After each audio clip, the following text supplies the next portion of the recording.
Toda práctica artística implica un riesgo, un juego con el vértigo, intuir el camino pero desconocer su desenlace.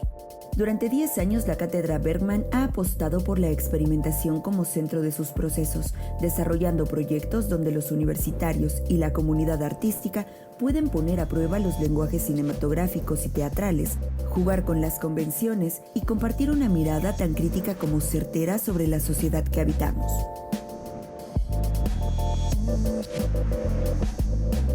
Los cortometrajes resultado de esta ecuación detonan nuevas lecturas sobre viejos problemas, la desigualdad, la violencia, la inequidad de género o los abusos del poder son tan solo un puñado de los temas que estos materiales nos invitan a examinar, a conversar desde otros ángulos y seguir pensando.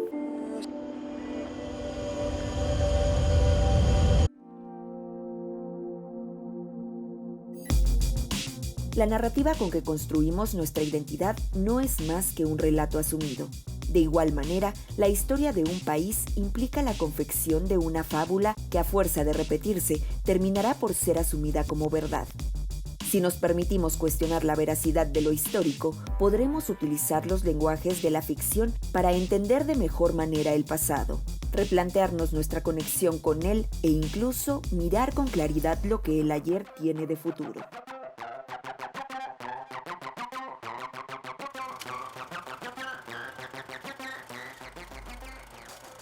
Hablar del 68 significa hablar de un momento trascendental en la historia contemporánea de este país.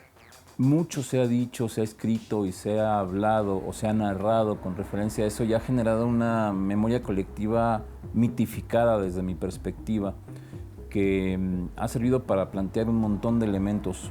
Uno fundamental es el de la impunidad, y que es impunidad sobre las injusticias que se han cometido socialmente y que sigue imperando a lo largo de todos estos años. A más de 50 años de 1968, el mito que se ha construido alrededor de eso de alguna manera se ha desgastado, y entonces el cine ha tenido la oportunidad de empezar a trabajar sobre la desmitificación.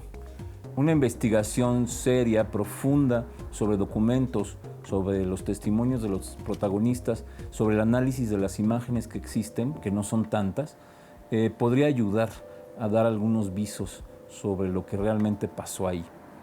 Travis Wilkerson vino a dar un taller sobre la relectura de la imagen y la construcción de ciertos trabajos sobre los archivos que existían en la Filmoteca de la UNAM de 1968, y a través de FICUNAM y de la Cátedra Bergman impulsaron esta producción de obras bastante interesante entre jóvenes creadores cinematográficos. El día de hoy vamos a poder revisar un par de obras. Vamos a ver 68, 2.18 de Brenda Vanessa Villegas López y Cómo olvidar un terror que se ha vuelto permanente de Gerardo Porras Garza. Acompáñenos.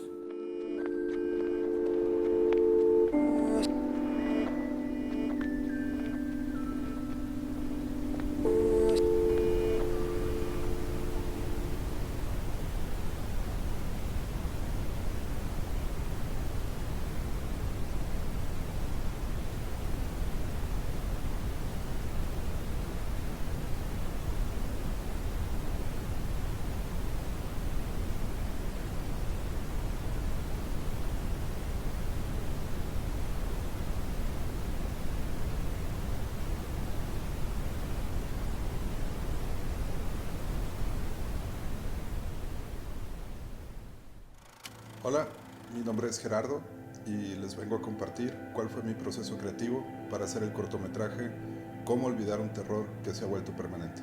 Antes que nada, necesitaba tener la mayor claridad histórica posible sobre los hechos. Fue necesario sistematizar la investigación, desarrollar una manera de clasificar los materiales.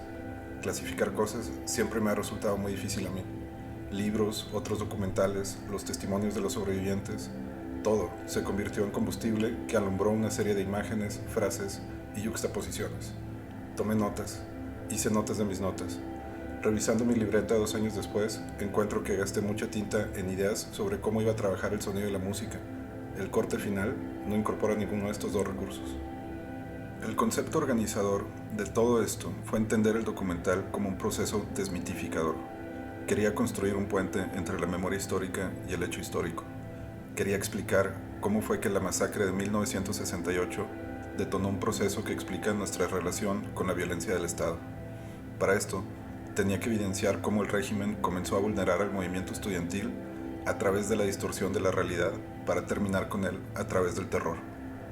Tenía que encontrar la forma de comunicar la reproducción de este terror, tanto en nuestra memoria colectiva como en la realidad de las ejecuciones. El guión agarró forma con un formato idiosincrático. Cada barra significa un corte, cada frase entre las barras un intertítulo. Las direcciones e imágenes se precisan entre corchetes. Toda la investigación terminó en 6 cuartillas. Nuestro maestro, Travis Wilkerson, nos orientaba, casualmente sintetizando su enseñanza en frases. Cuando el Estado hace una demostración de fuerza, evoca el pasado, acentúa el desequilibrio de poder. Podemos representar la violencia en el maltrato de los propios materiales que usamos. Con ese criterio, tomé los fragmentos de archivo más importantes de mi copia de 16 milímetros y los serví en bicarbonato. No tenía ni idea de lo que estaba haciendo. Cuando la Filmoteca me entregó la copia digitalizada del experimento, me encontré con que toda la imagen se había borrado. Quería llorar. De pronto, ocurrió un milagro. Destellos y recomposiciones convirtieron el archivo en un vector perfecto de pensamiento y memoria, de reproducción de la violencia. Edité con furia y cafeína. 50 años después de la masacre coincidieron con el final del sexenio de Enrique Peña Nieto. Coincidieron con el final de un ciclo. ¿Cómo olvidar un terror que se ha vuelto permanente? Es un cortometraje de Gerardo Porras Garza. Utiliza el material de archivo para hacer una relectura y una reapropiación de la imagen, sino que propone una explicación, una ruta con referencia a lo que sucedió a través de su texto. Todo esto a través del crisol de un joven mexicano. Vamos a ver.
Releer y reinterpretar archivos históricos es de suma importancia porque hay que hacer una investigación profunda desde mi perspectiva y seria.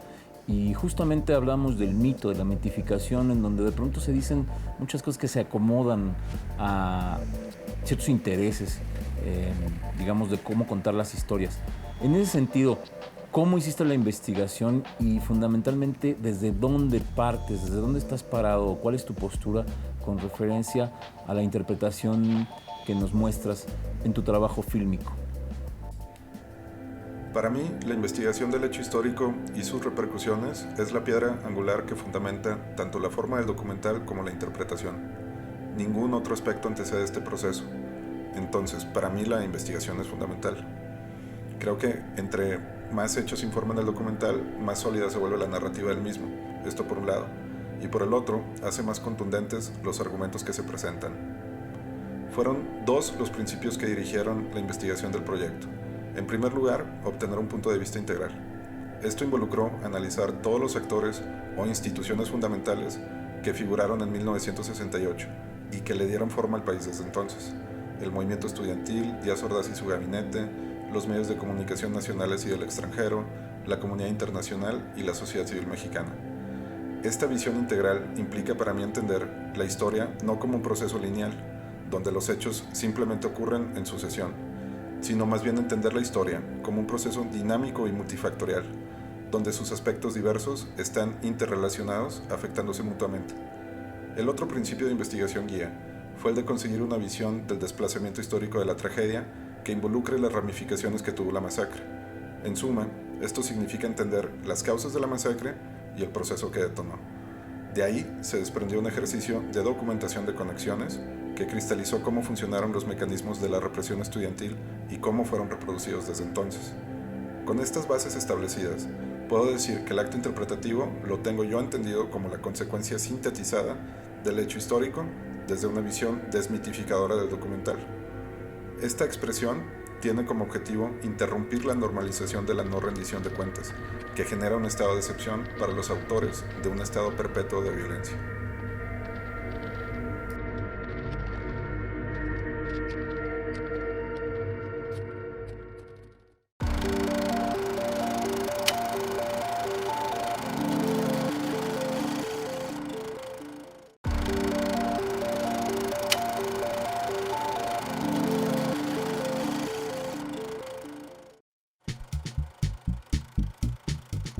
¿De qué manera podemos repensar lo que hemos entendido del 68?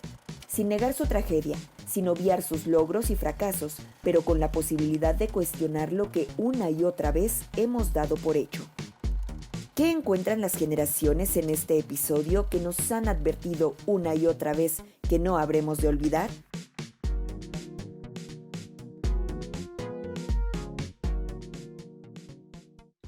Sobre mi proceso creativo, probablemente lo primero que deben saber es que yo no soy cineasta. Estudié Historia en la Facultad de Filosofía y Letras en Ciudad Universitaria.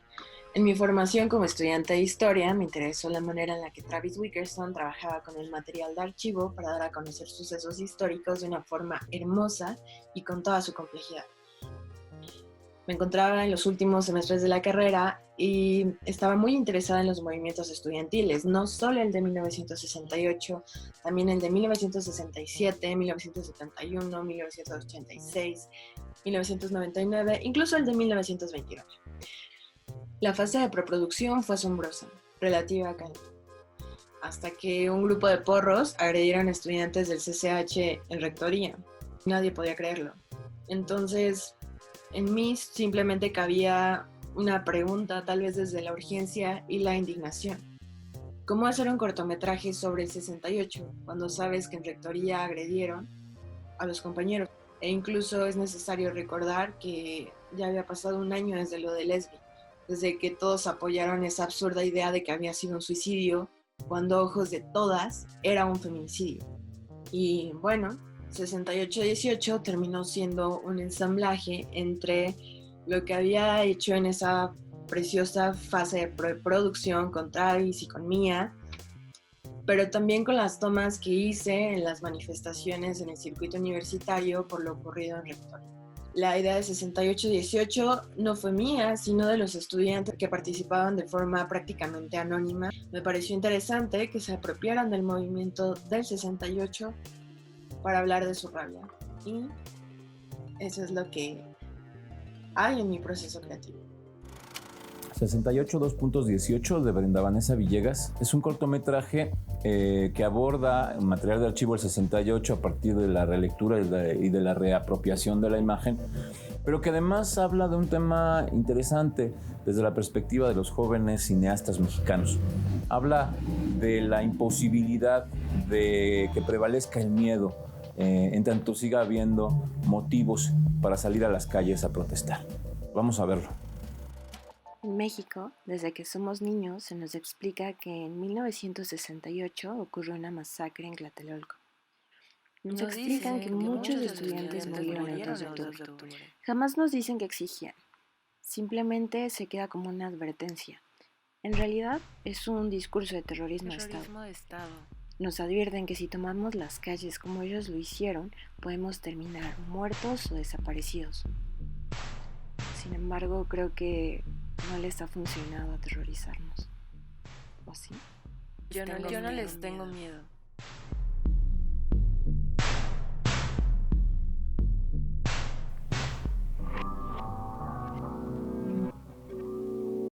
Hemos sido tolerantes hasta excesos criticados, pero todo tiene un límite. Y no podemos permitir ya que se siga quebrantando irremisiblemente el orden jurídico como a los ojos de todo el mundo ha venido sucediendo.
La bandera nuestra en esta expresión pública.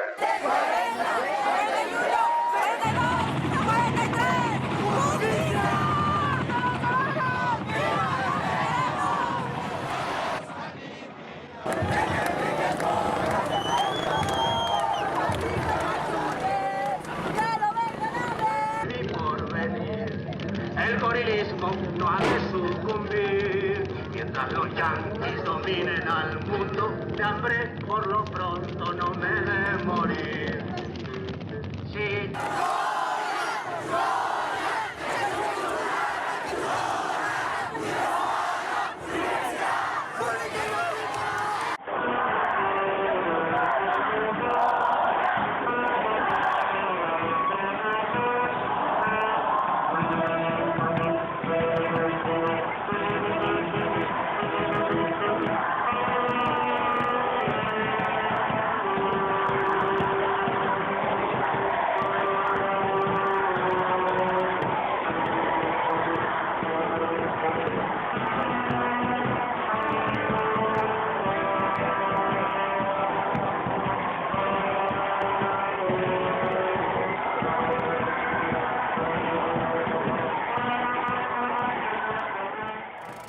La pregunta para Vanessa es, a partir de la reapropiación e intervención, más bien dicho, sobre el material histórico fílmico de 1968, ¿tú crees que es posible influir en la construcción de una nueva memoria colectiva? Me refiero a cómo contribuye el trabajo que ustedes o los trabajos que ustedes han hecho para reconformar esta memoria colectiva. Tremenda pregunta. Considero que el cine tiene varios elementos escandalosos que pueden repercutir en la memoria colectiva. Me gustaría remarcar algunos puntos. 1. La capacidad de reproducción al infinito. 2. La oportunidad de compartir de forma sencilla. 3. La crítica a las formas de representación y el vínculo con los sentidos. Primer punto sobre la capacidad de reproducción al infinito se remonta a las ideas de Walter Benjamin en su libro La obra de arte en la época de su reproductibilidad técnica, del cual tomé el siguiente fragmento. El cine incrementa, por un lado, el reconocimiento de las inevitabilidades que rigen nuestra existencia, pero llega, por otro, a asegurarnos un campo de acción inmenso e insospechado. Es decir, que tiene la capacidad de intervenir en las funciones sociales. Esto se debe en parte al segundo punto que mencioné al principio, la oportunidad de compartir de forma sencilla algunos cuestionamientos sobre las formas de recordar los acontecimientos. Un ejemplo de la facilidad para compartir el contenido es simplemente esta transmisión. Más de 100 personas van a ver el cortometraje. Esta capacidad de transmitir un mensaje de forma masiva es poderosa e incluso ha sido reconocida por varios historiadores como un arma de doble filo. Sobre los últimos puntos, la crítica y el vínculo con los sentidos, relacionándolos en especial con la intervención del material de archivo, pide a gritos la curiosidad para generar otras preguntas. Por ejemplo, ¿cuál era el pliego petitorio de los estudiantes? ¿Cuánto duró el movimiento estudiantil? ¿A qué repertorios de acción recurrieron? Esas 3 preguntas nos hacen descubrir que no fue solo un día. Los estudiantes resistieron durante meses, recurriendo a asambleas relámpago, protestas pacíficas, expresiones artísticas. Esas potenciales respuestas que podemos obtener de los archivos históricos, los libros y algunas personas que fueron testigos de los acontecimientos, también generan preguntas hacia el discurso de terrorismo de Estado, en el que profundiza mi cortometraje. En caso de que deseen consultar más archivos sobre el 68, les recuerdo que el Archivo Histórico de la UNAM tiene su página web, donde además tiene un montón de fotografías, sobre todo de mujeres que intervinieron en este movimiento estudiantil. Es una historia sobre la cual aún hay mucho que escribir. Y por último, está el punto sobre el vínculo con los sentidos. Este es mi favorito, porque hay que reconocer que por medio de una pantalla puedes enfurecer, conmover o consolar a una persona en cuestión de minutos. Los cortometrajes tienen esa capacidad que impacta en la conformación de la memoria colectiva. De ahí su importancia.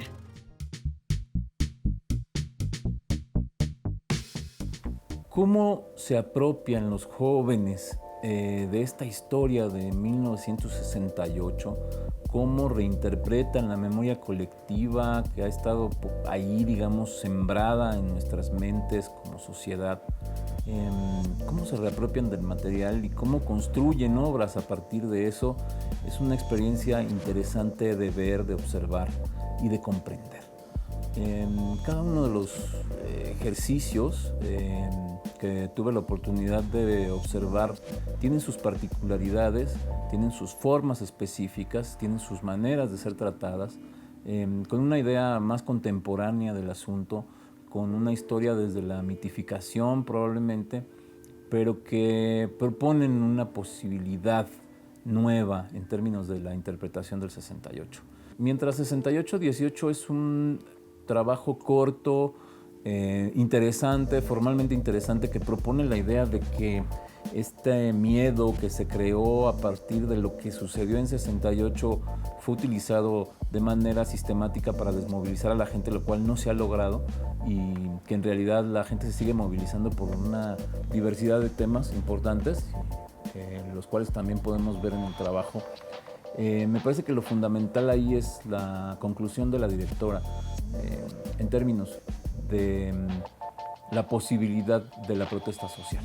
Me parece que eso es importante, y el juego formal cinematográfico es también propositivo e interesante. En el caso de cómo olvidar un terror que se ha vuelto costumbre, el cineasta propone una serie de textos en pantalla que nos van arrojando datos interesantes y una postura muy clara con referencia a lo que sucedió en 68. Habría quizá que revisar algunos asuntos en términos de la investigación y de la postura, pero la conclusión sigue siendo fundamental e importante. Las cosas siguen más o menos igual en términos de la impunidad y en términos de la no justicia. Esa es una de las cuentas pendientes que tiene nuestro país y los poderes y el sistema con referencia a nuestra sociedad. El 68 es un momento fundamental e importante, como dije desde el principio, en la historia contemporánea de México. Ojalá algún día podamos empezar a resolver esos asuntos para poder transformar la realidad de nuestro país.